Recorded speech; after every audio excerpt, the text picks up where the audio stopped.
Keyword Studios. This is a business that's involved in the video game sector, interactive entertainment. I should say, just to make it very clear, that we do not make video games, we do not publish video games, we do not operate video games.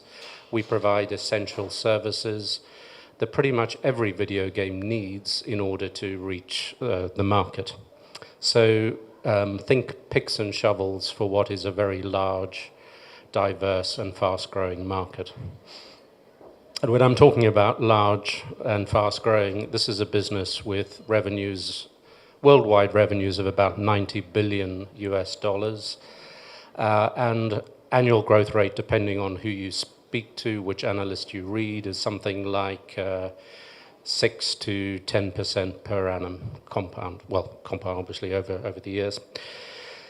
I looked up the other day as well. Hollywood, the gross box office takings from Hollywood movies, which includes all of the huge growth they've experienced in China over the last few years. 2015 was a record year, and that market was worth $38 billion at box office. So video games is quite a lot bigger.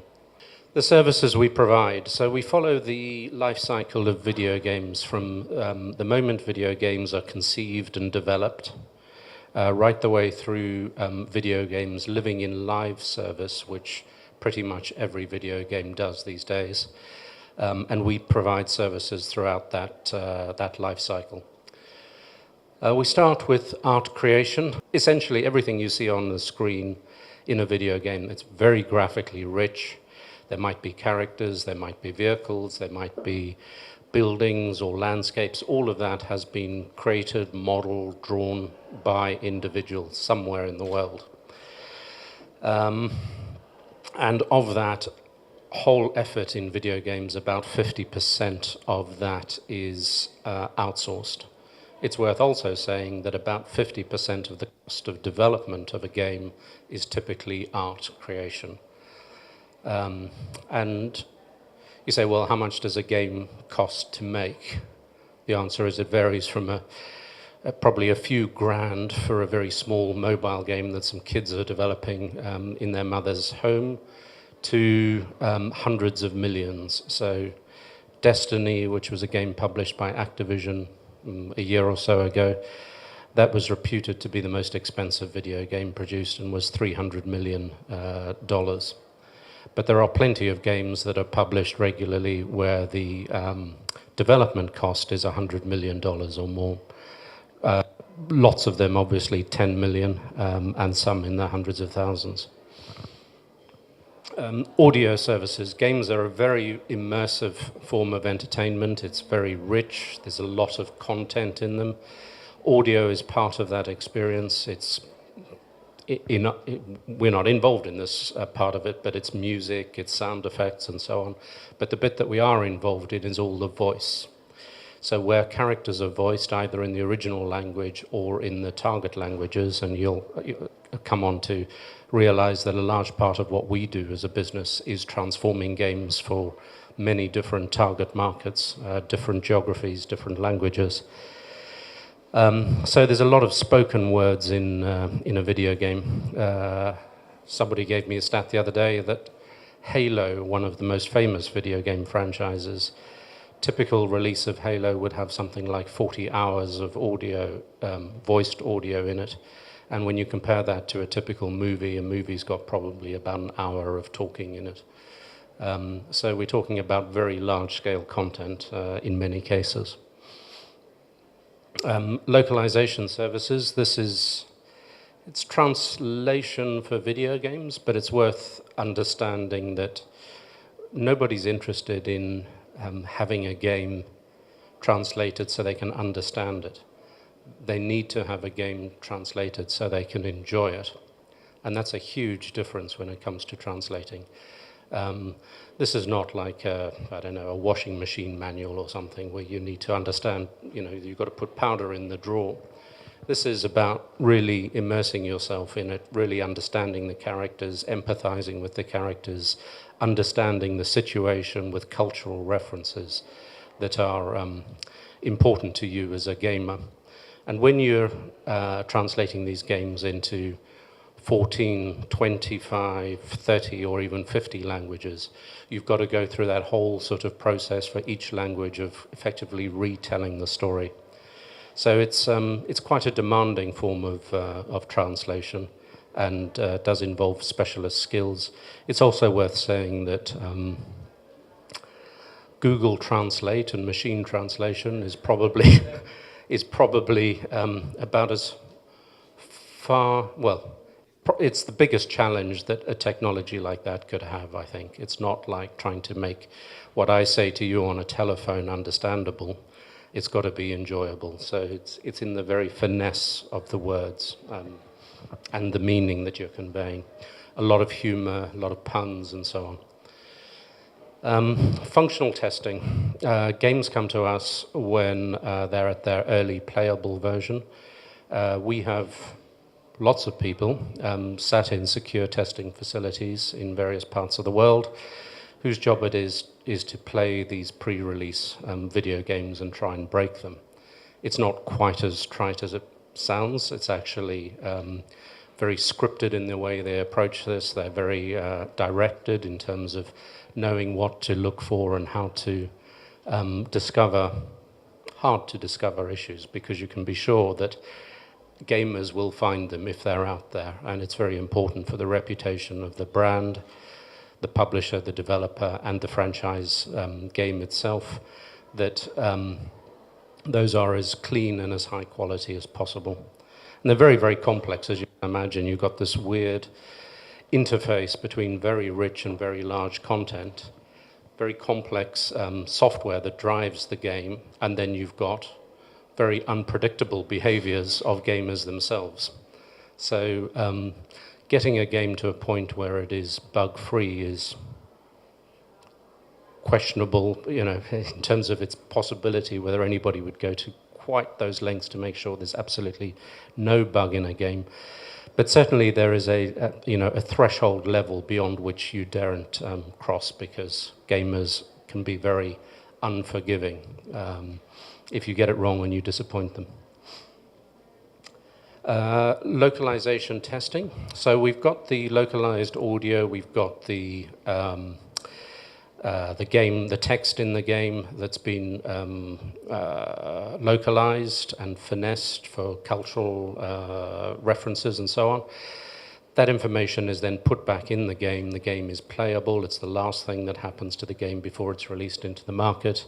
And again, we have testers that test this content, bearing in mind that this time they are native-speaking testers. So for all the languages that we test, we get native people that are just, speaking Polish, but actually speak and write Polish very well, and also speak and write English. And in some countries, for instance, in Japan, we usually get people that are trilingual, because they'll be working in, say, Korean, but they'll be living in Japan, and they'll be writing up some of these issues in English. So if you ever happen to visit us in, say, Montreal, Tokyo, Singapore, or Dublin, and you popped into our studio, you would be surprised just how multicultural we are. It's a bit like the United Nations in those facilities.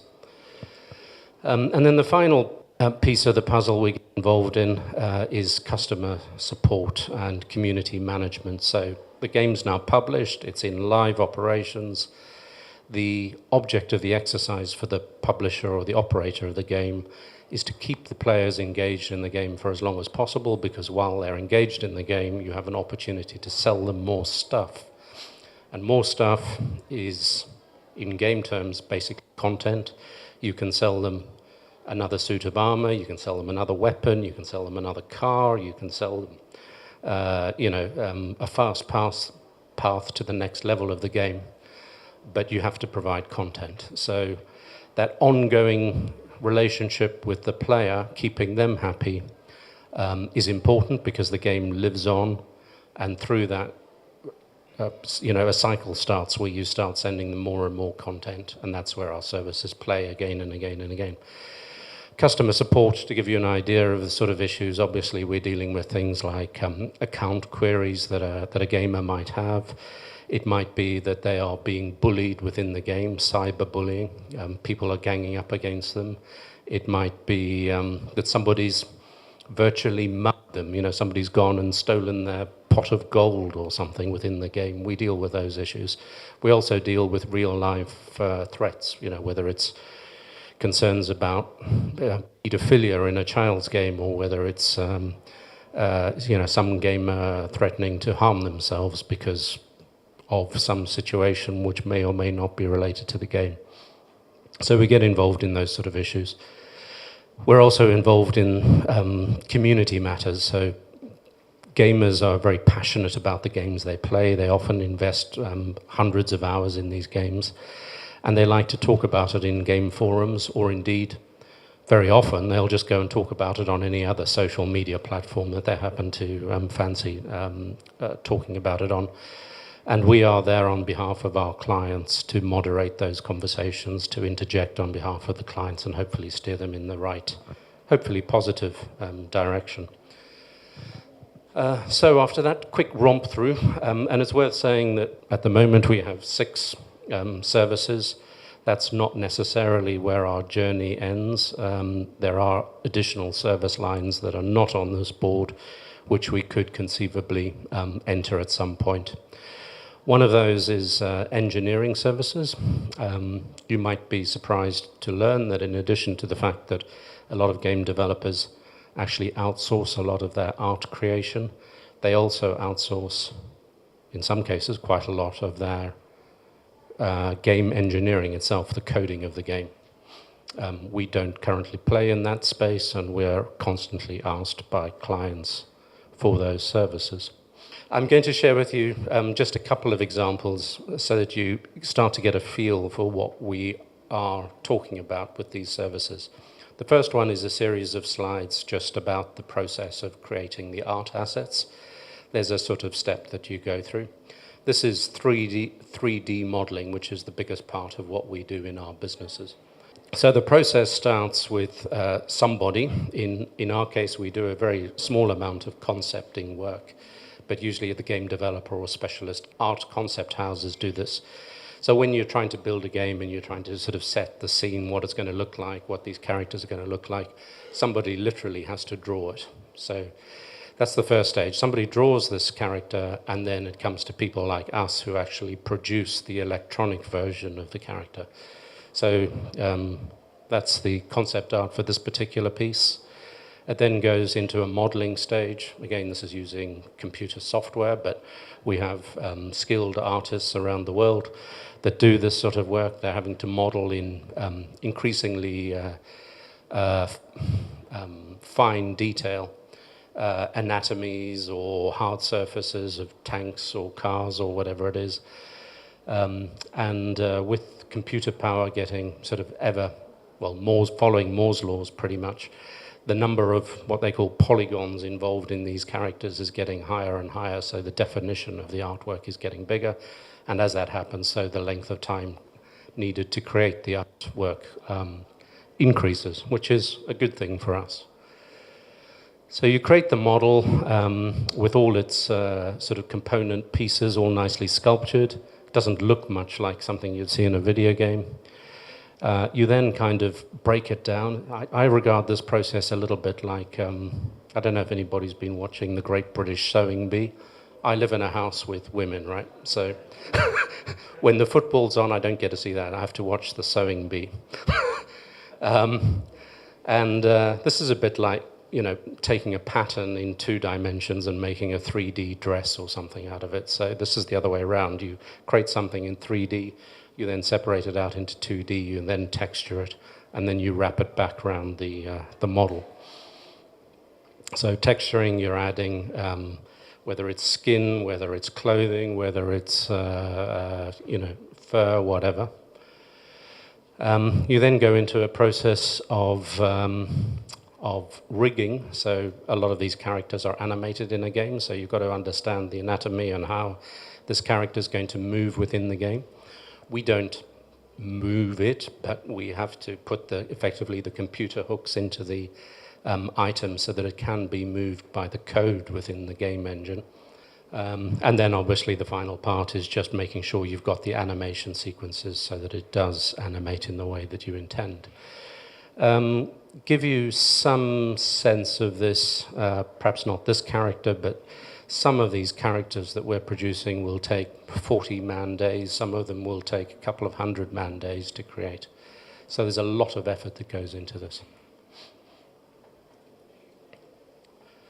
Another service line that I want to share some pieces with you. Functional testing, this is about some of those issues that we discover in games that we're looking for. I've got some fairly sort of amusing examples, but they're actually rather common.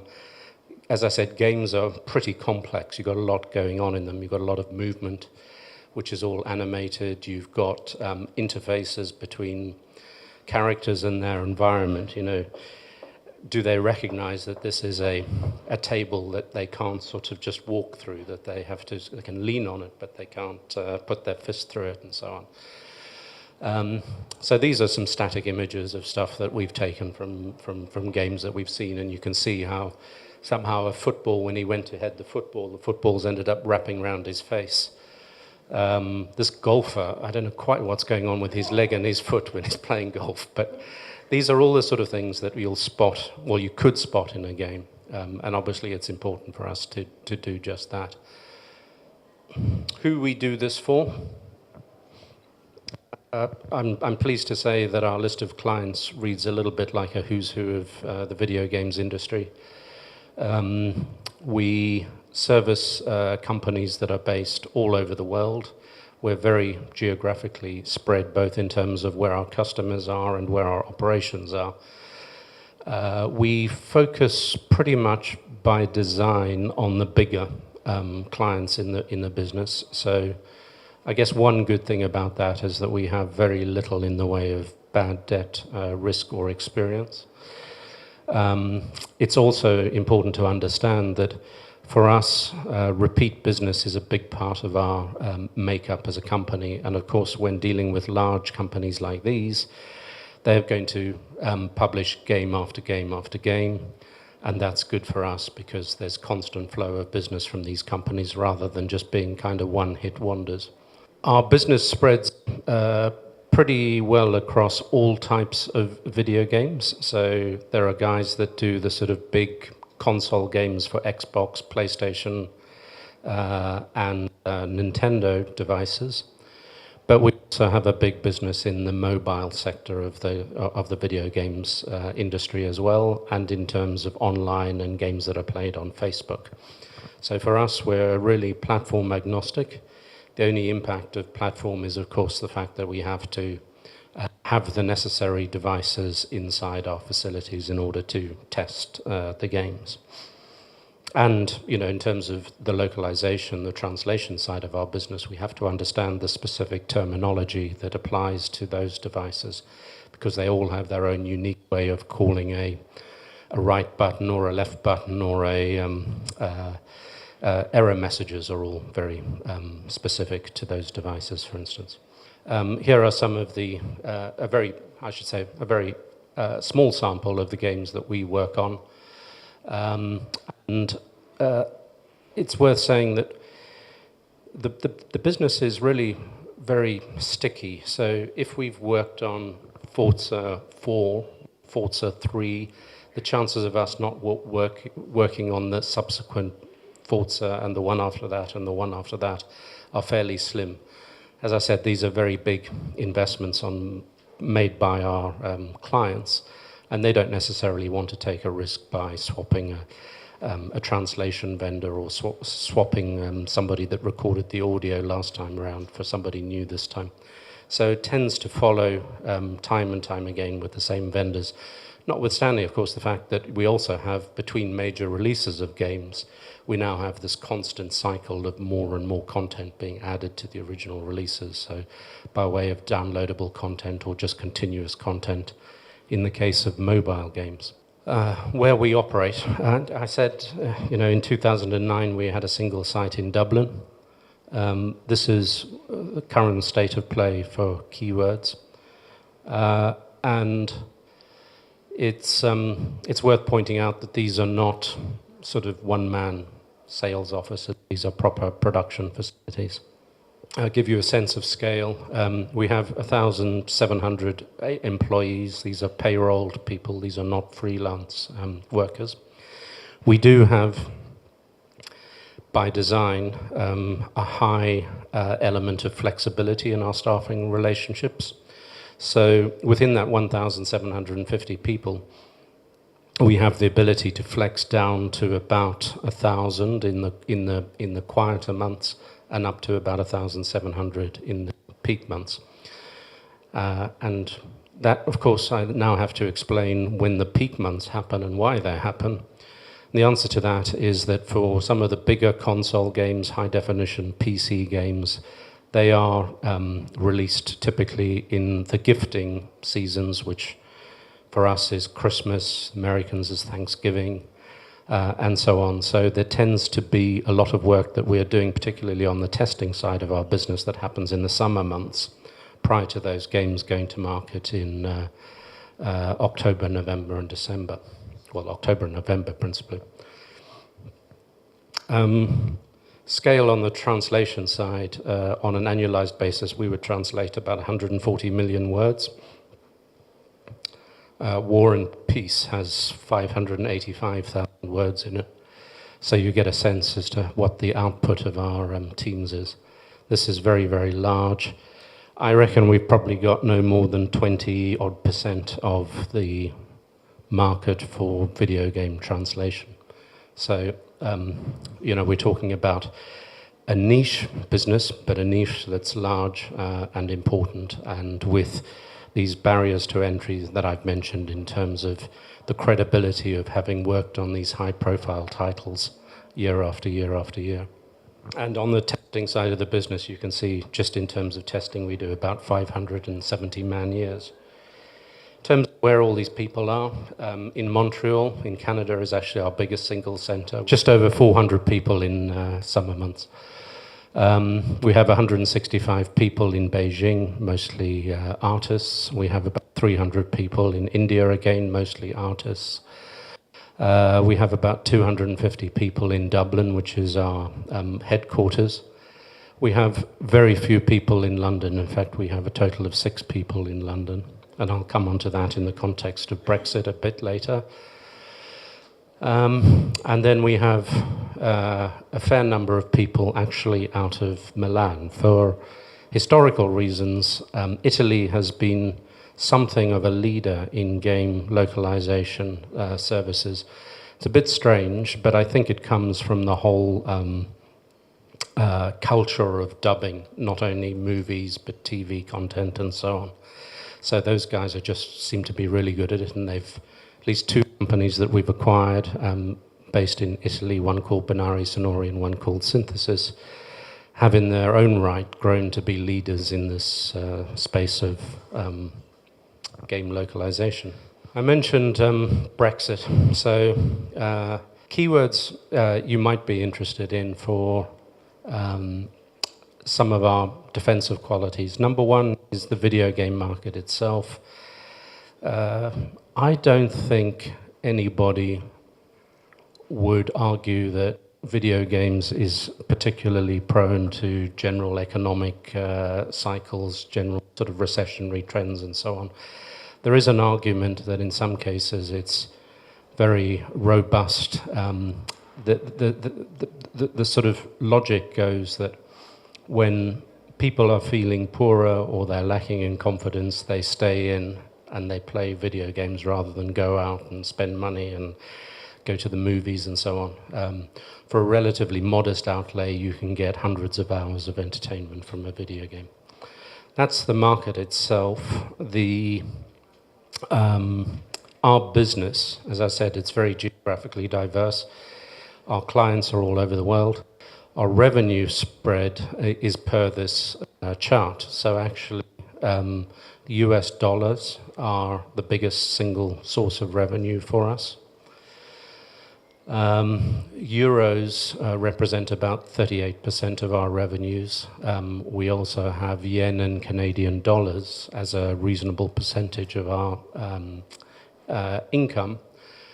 And then GBP, British pounds, only account for about 3% of our total revenues.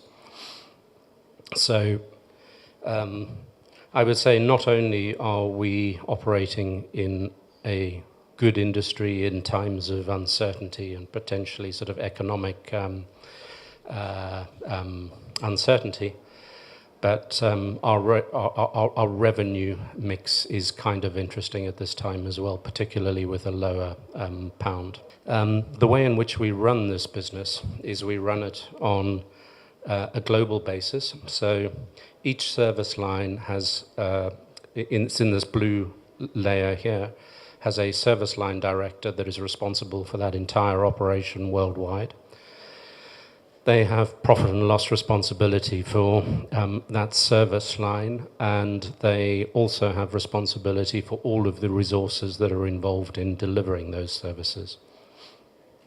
They're supported by local management, country management, studio management, and at the top of those guys, the guys in yellow there, who are the regional managing directors. Those guys are there to make sure that the facilities are in place, the HR organization is in place. Whenever, I don't know, Fred Stockton on the art side decides he wants to open an art studio in Singapore, he speaks to Chris Kennedy and says, can you make this happen for me? And Chris and Fred work together to make that happen. It's also worth saying that the team, as you can see probably just by their names, is very multicultural. It's quite representative of our own business. What you won't see there is that quite a lot of the names on that chart have come to us through the acquisitions. So I'll go on to explain a bit later that when we're making acquisitions, and that's a big part of what Keywords is all about, we don't leave them as standalone businesses. We do get on and integrate them, and that integration goes as far as populating the very top management team of Keywords with people that come to us, good people that come to us with acquisition. Start on a little section about numbers. I guess you guys might be interested in those. I think it's fair to say Keywords is regarded as a growth stock. We are growing rather fast through a combination of organic growth and acquisition.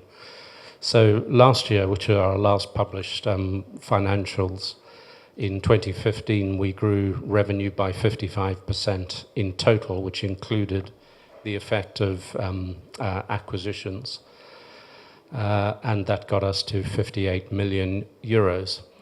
But most pleasing, I think, both for 2015 and for 2014, was our underlying organic growth rate. 2015, that was 20%. In 2014, it was 23%. So strong organic growth is what we focus a lot of attention on.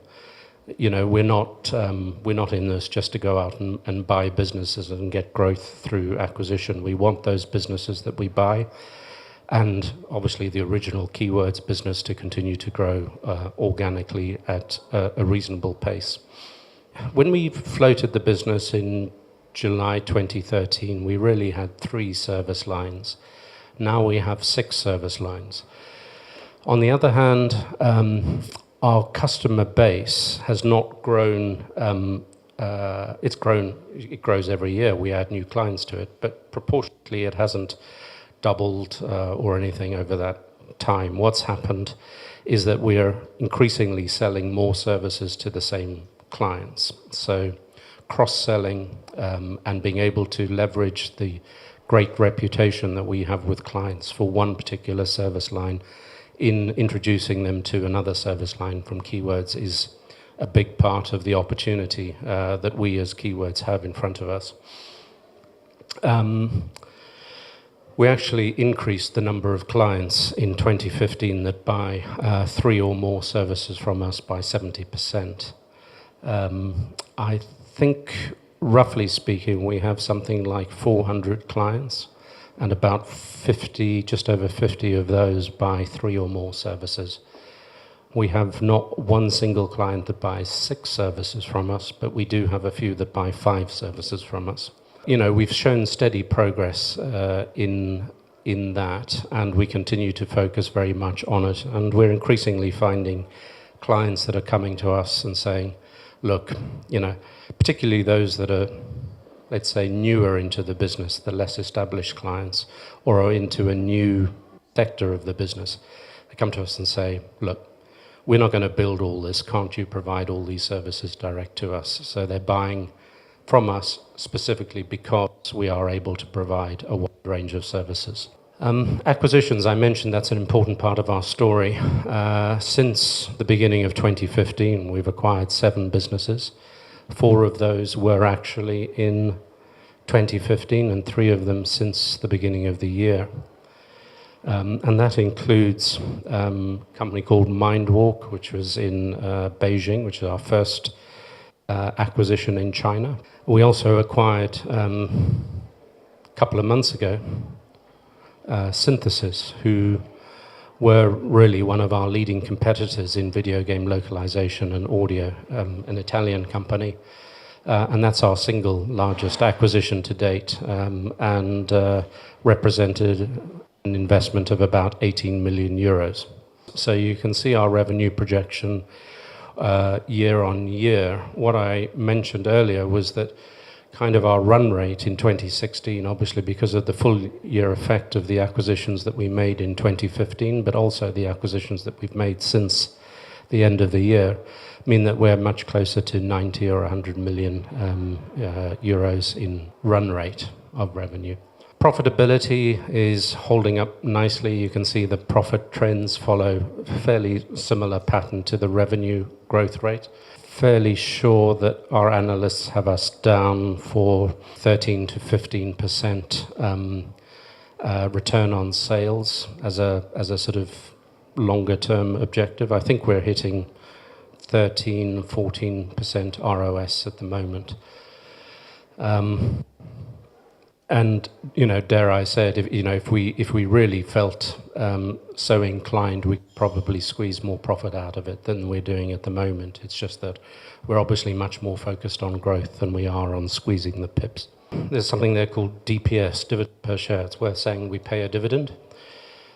We don't pay a large dividend, but we do have a progressive dividend policy. And you might be saying to yourself, well, if you guys are in the sort of technology space and you're fast growth, why on earth are you paying a dividend? The answer is because we feel, we're a services business. We're about selling hours of work. We're about selling words translated and so on. It's fundamentally a cash generative business at heart, and we do generate roughly 90% or something. We convert 90% of our profits to cash. So notwithstanding the fact that we're growing fast and we're investing far more than we're generating in terms of cash through the acquisition program that we're running, we feel that we need to set ourselves a discipline and also to signal to the market that fundamentally this is a business that generates cash. This is not a technology business with weird income recognition policies. It's very, very easy to understand. We bill for stuff. We get paid typically 30 days, 45 days after we bill for the work we did the month before. It's very, very simple. We're blessed with a nice shareholder base. They've been very supportive as well. So we've been back to the market twice to raise new funds, and I can honestly say it was a dream process in both cases. Very good demand. And also recently, as some of you might have picked up, we did a bit of a sell down from the founders of the company and myself as well. After 3 years, I sold down some stock. And again, the demand was fantastic. It was really quite overwhelming. So very pleased to have these serious names, and of course plenty more below that as well that support us. The numbers are in your pack, so I'm not going to dwell on them here. Just pick up a few highlights. One of them is gross margins. As you see there, gross margins are up to 37.6%. I honestly can't remember what they were up from, but one of the reasons why they are up is because the mix of business is a bit different. So We have our highest margin business is actually our art business at a gross margin level. And as we've expanded our art business, obviously, so it's impacted the overall gross margin. And in fact, pretty much as you go around that circle I shared with you on slide 2, the gross margin kind of decreases. So right at the very beginning of the game life cycle is where we have the highest gross margin. And then as we get through to the customer support side of the business, that's the lower gross margin part of the business. Different profiles, though. You know, I'd accept a lower gross margin from customer support because it's steady business. It's just every single month you're getting paid for this customer support business. Whereas with art, you know, you're going through the process of creating and delivering stuff, so your revenue is a bit more bumpy.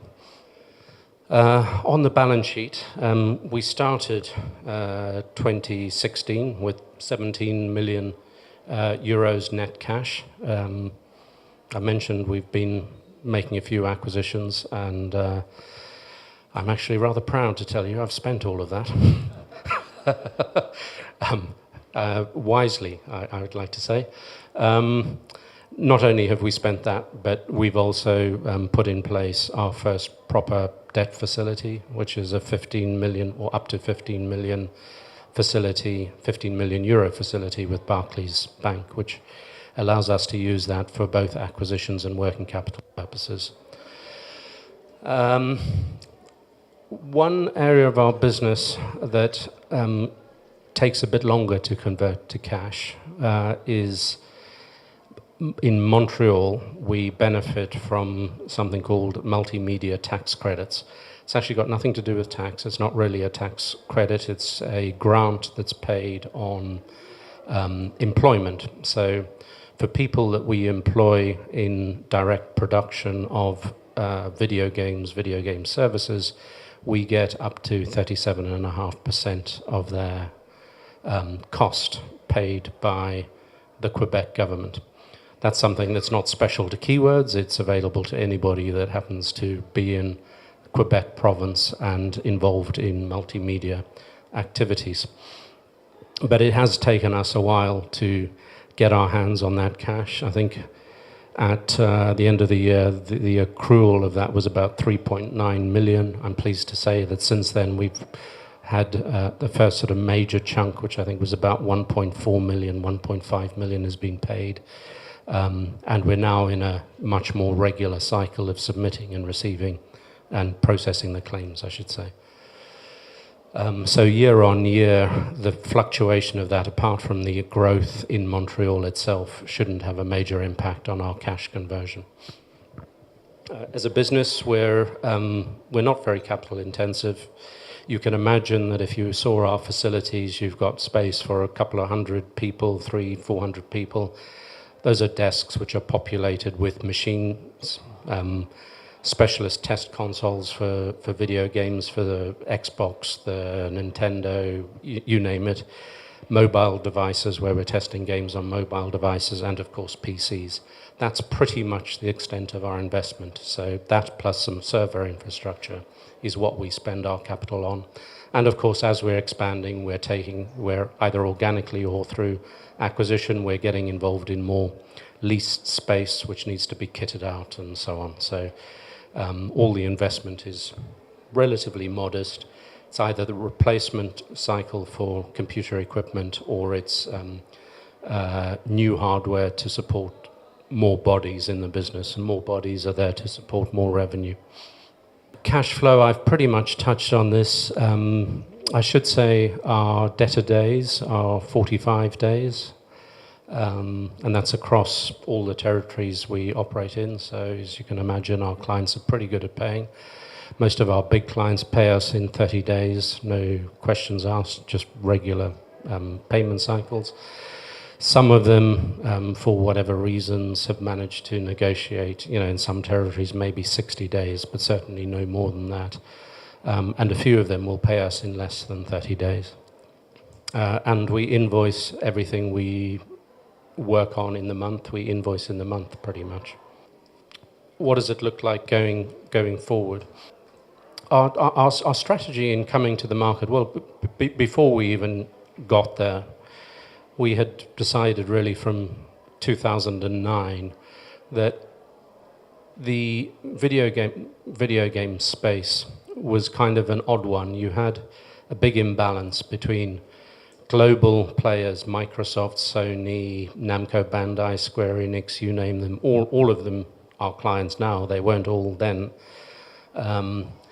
On the one hand, operating globally, and on the supply side of the services, incredibly fragmented, hundreds of small companies, literally hundreds of small companies, all over the world providing a single language service, providing,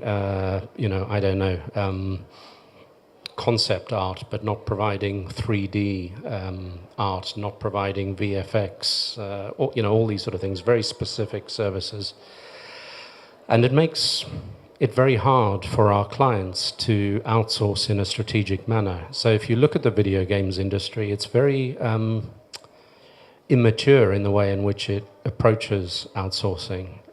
It's maturing fast, and now CEOs are probably getting a little bit more strategic in how they're looking at this. But part of the reason why they weren't able to get there faster is because companies like Keywords didn't exist before. They didn't have somebody that had the global footprint, a mix of services, professional management, transparency of being a publicly quoted company, good financial discipline that they could rely on to be there year after year after year to support their needs. So we set about making ourselves the go-to provider for these services.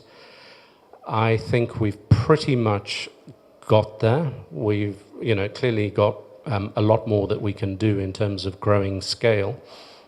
But in terms of putting very clear water between ourselves and any competitors in this landscape, it's dramatic, really. And we're now at the point where we can have sensible discussions with big companies like Electronic Arts, Microsoft, and so on about proper strategic outsourcing on a global basis. So I think we've achieved a hell of a lot in the few years, 3 years since we floated. But in many ways, we're only just beginning. We've only just built the foundations for what is the next stage, which is really to say to our clients, look, guys, does it really make sense for you to have 2,000 people on your payroll doing customer support services? Wouldn't it be better if you focused your attention on monetizing the games as well as you possibly can, improving the player experience? We can take care of the more mundane sort of production elements. Still today, you have game studios that go through the same cycle every couple of years when they're spinning up the next release of a AAA title. They go out, they recruit a couple of hundred artists, they recruit about the same number of engineers, they put them in a nice studio in a nice location somewhere, quite expensive, sweat them for a couple of years. When the game has been released, they have a nice party, and then the next day they start firing people because, of course, you don't need 400 people once the game's been released. That still goes on. It honestly doesn't make too much sense for the company, for the talent themselves, or for the industry. People get burnt out, they get worn out, they're having to move homes every couple of years to go and chase the jobs. So our idea is that it's a much more comfortable place for talented people to be within Keywords and have the games come to them rather than chase the games around the world. So 2016, I honestly don't think Brexit's going to get in the way of what we do operationally at all. It's not going to affect our pricing. It's not going to affect the flow of business we get from clients. It will obviously have an effect on the stock price, although somewhat unfairly, I would argue, given that we have so little exposure to GBP. Analyst consensus, again, you've got this in your pack, so you can see what analysts are expecting from us over the coming couple of years. Acquisition strategy, we continue to be acquisitive. We do have a well-developed acquisition pipeline. We've shown that we don't overpay for businesses and that we get on and integrate them. We're kind of I think we do a good job at picking the acquisitions in the first place. I've said it's a highly fragmented market. We have lots of choice, which is nice. We do know the industries in which we're investing, so we're able to get to those businesses that we really think will fit well with us. Number one criteria is cultural fit. These are people businesses. So we have walked away from a couple of businesses that are nice businesses, really good businesses, but we thought that the cultural fit in the end wasn't quite right. So it's kind of, I think it's a fairly grown-up approach. You know, we're not just chasing everything because it's there. We will continue to expand our services as it makes sense. And we'll continue to selectively consolidate, as we did, for instance, with the Synthesis acquisition, where we've combined facilities and we combined teams and so on. It's not so much anymore about growing the geographic footprint. Investment summary, I think I've got most of these points across. The one thing I would just leave you with, if anybody is interested in investing in a $90 billion industry that's growing at 8% per annum, I would argue that this is a very good way in which you can do it without taking a punt on a particular game and whether that's going to be profitable or not. It's worth obviously saying that most of them aren't huge hits. Some of them are massive hits, and they go on to sell themselves for $8 billion, $5 billion or whatever a few years after they've started. Good luck in spotting one of those. I've not managed it myself. So that's it from me. Just a couple of numbers questions. Could we go back to the balance sheet? Yeah. So you've got a figure in there for other receivables, 8.3. Yes. Can you remember what's in there? I can't remember it all, but it does include this multimedia tax credit of $4 million. That's in there. Work in progress would be in there as well. So we bill at the end of the month. There is always some stuff that we don't get to bill in the month, and that's recognized in work in progress. It will be billed the following month. So those are the two biggest items within that figure. Thank you. And the intangible assets there, has that all come by way of acquisition? It's all acquisition. There's no capitalization of tools or technology or anything like that. So it's all, in fact, I'm pretty sure it's all what I would have used to have called goodwill that's been attributed to to the value of the client relationships, essentially. Well, and when you're making acquisitions, do you find that you sometimes come across companies that have dumped a lot of cost onto their balance sheet? No, not really, not in our business. You know, most of the companies we've bought have been fairly similar to us in that they're simple services business. There isn't a lot of good reason as to why you would do that. In fact, there are cases where companies that we've acquired could and arguably should have done more in terms of capitalizing R&D expenses and so on, and they haven't done, which is nice because we don't do that either. But they definitely have invested some reasonable sums of money for themselves, and they've just written it off.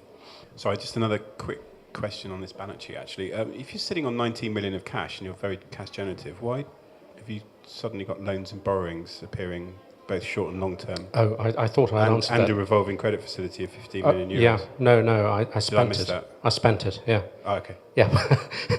We had 17 million at the beginning of the year. Amongst other things, we acquired Synthesis for 18 million euros. We acquired MindWalk for $5.5 million. So, yeah, most of it's been spent on acquisitions. Okay, sorry, I was asleep then, obviously. I did have one other question. You mentioned getting into engineering, I think you said. Yeah. Would you do that organically, or would that be another acquisition? It would almost certainly start with an acquisition. Andrew, do you know how much you've spent in total on acquisitions, roughly? No.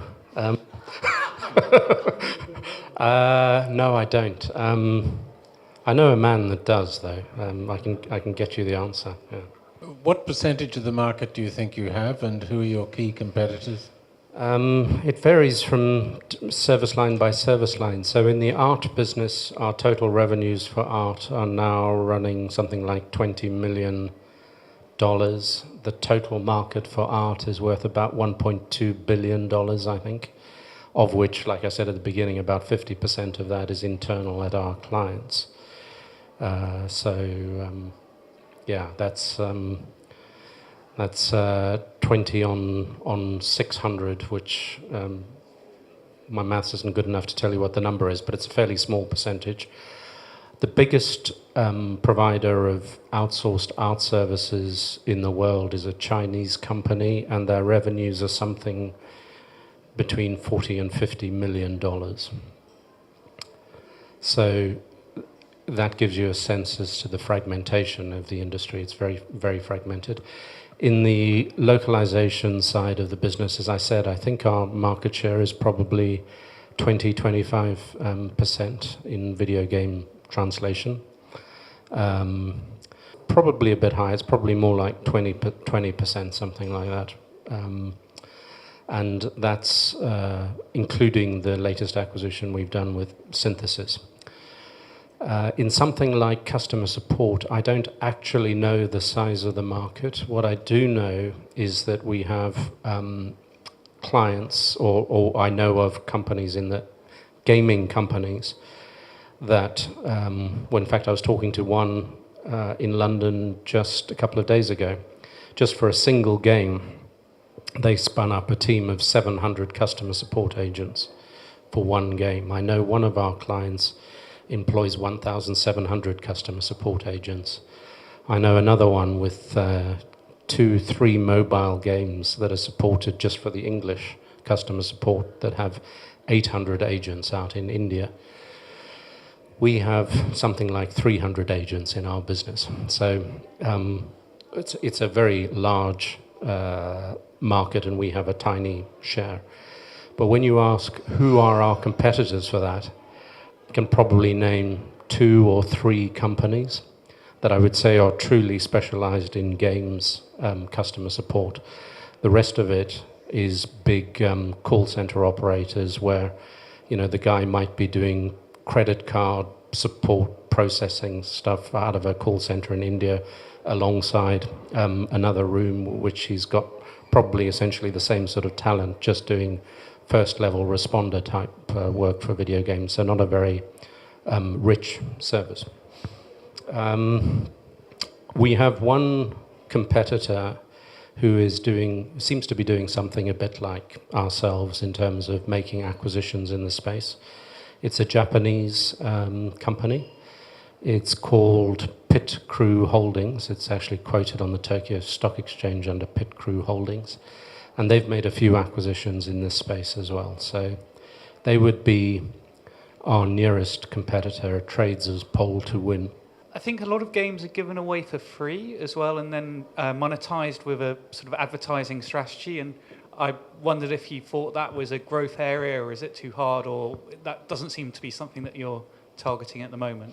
Well, no, actually, we do. Free-to-play games is a big part of what we do. Of course, someone's paying for it somewhere.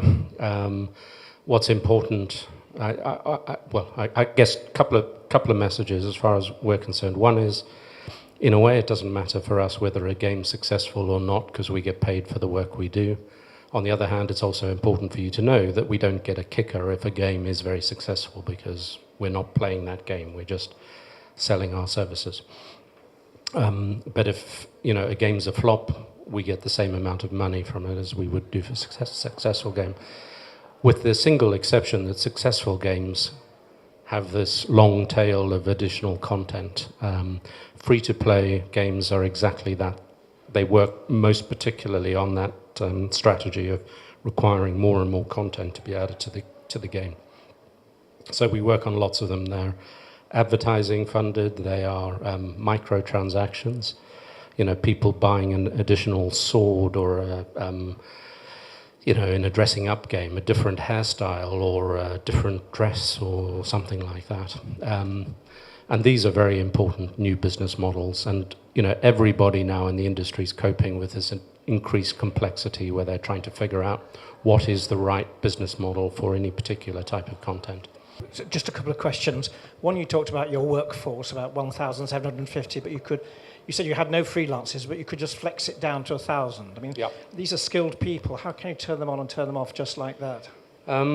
It's a good question. So the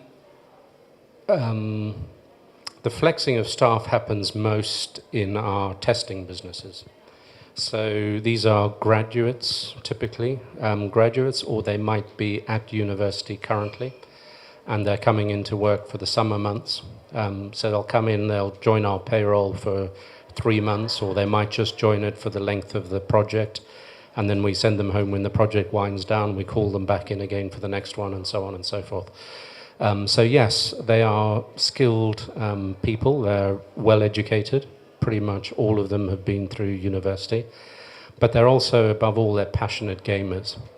And so for them, the choice of job is typically something like, am I going to go and work in a call center? Am I going to go and work in McDonald's or in a restaurant or something? Or am I going to go and do something that I truly love, which is working in video games, where I get to play all the best games before they get released? And the answer is almost always, the job I want to do most is the video game job. Just one quick question. I mean, your biggest shareholder, I think he was the founder of the company, wasn't he? Yes. What role does he play in the company now? He doesn't. He hasn't been operational in the business since 2009, when I took over the reins as CEO.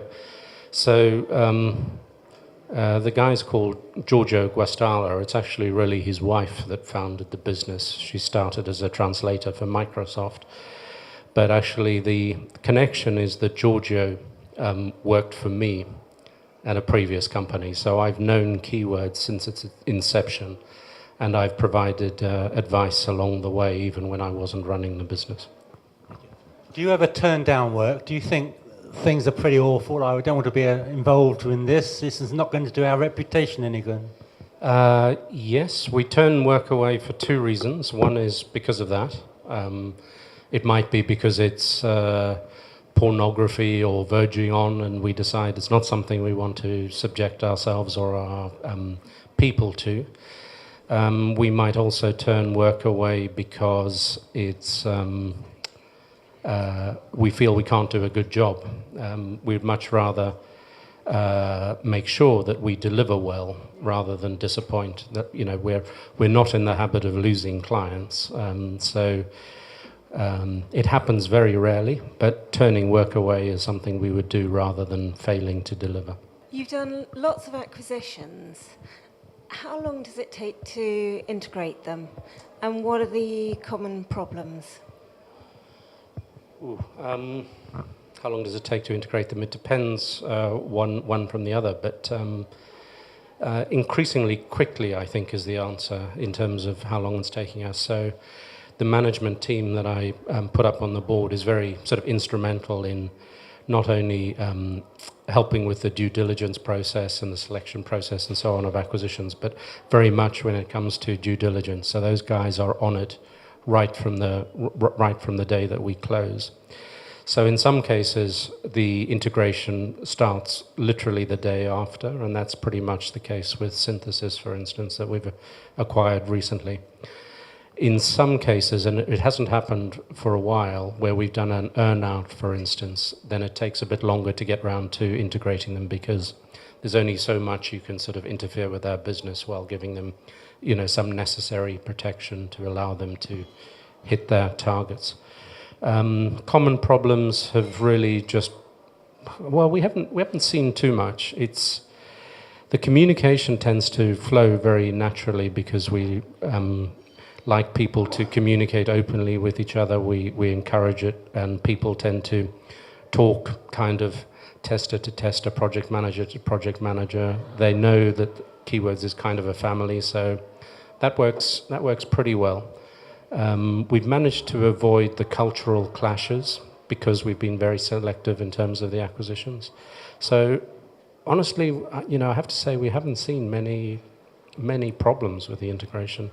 We've also, and again, I don't expect this to continue forever, but I think it's worth saying that we haven't lost anybody that we didn't want to lose. In some cases, we've made acquisitions where we really wanted to re-engineer the business and perhaps re-engineer management. But in most cases, we've wanted to keep people, and we've been successful at keeping them. All right, thank you very much for that, Andrew. Excellent. Round of applause, I think.